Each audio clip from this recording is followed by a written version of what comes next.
ahead of this large-scale attack from Iran.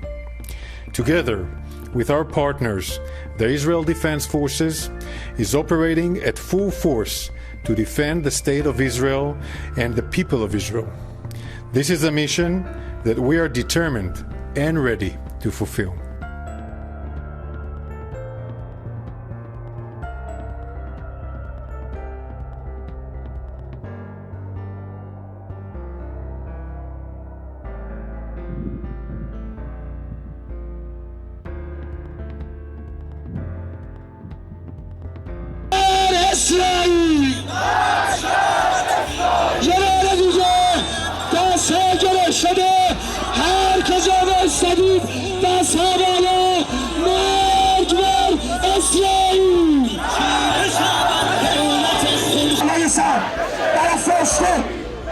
از عمق وجودت ارتش انقلابی تشکر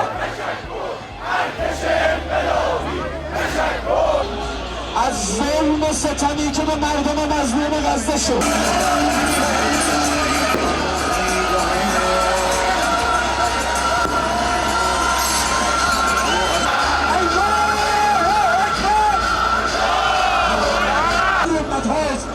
We've been preparing for an attack from Iran for years. Prime Minister Benjamin Netanyahu said earlier, we are ready for any scenario. The big fear now is that this could significantly escalate the conflict. Former Mossad official Sima Shine told us. Closed its airspace. It has advised residents throughout the country, but particularly in several key areas. You can hear another jet now in the distance, to remain close to a shelter, to be vigilant, to stay close to their phones, to make sure that they're following updates. Schools have been closed, universities have been closed, and everyone really just bracing themselves for what comes next, because as we have discussed previously, Iran is now declaring this a fait accompli. They have achieved what they set out to do, and it's now over.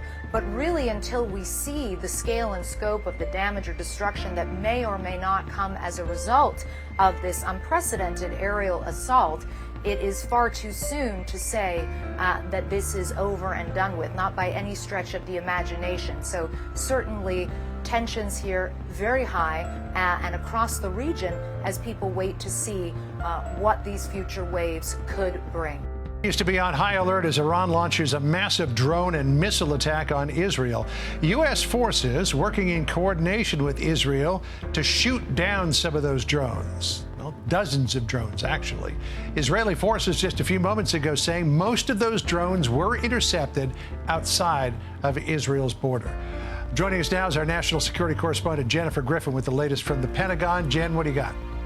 Hi, John. Well, it's not just drones that have been shot down. As we've reported, U.S. officials tell us that the U.S. military has shot down dozens of those one-way attack drones outside of Israeli airspace, but also ballistic and cruise missiles. We have now learned that U.S. military assets in the region have been used to intercept some of those ballistic and land attack cruise missiles that we were reported in the last hour were fired from Iran. So that means that Iran fired not just drones, but also ballistic and cruise missiles. And what's significant is that the U.S. military engaged at least one of those ballistic missiles in a manner that protected Israel. So U.S. Navy, U.S. Air Force, U.S. Central Command, very, very busy tonight across the Middle East. We also understand that the Jordanian Air Force and missile defense systems in Jordan were very, very busy tonight.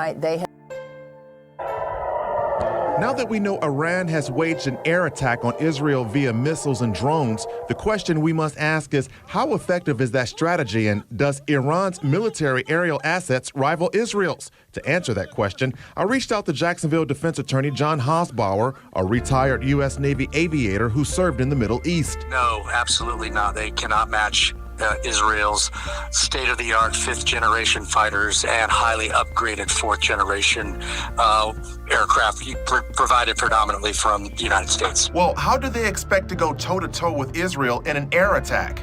Iran has decided, because of sanctions for decades.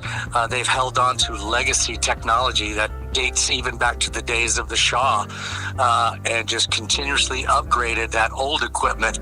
But what Iran has chosen to do is fight what is known as asymmetrically, okay? They will use low technology systems, but they will mass produce them. In this case, is ongoing. Our plans are in the air. Tonight, wide-scale attack by Iran is a major escalation.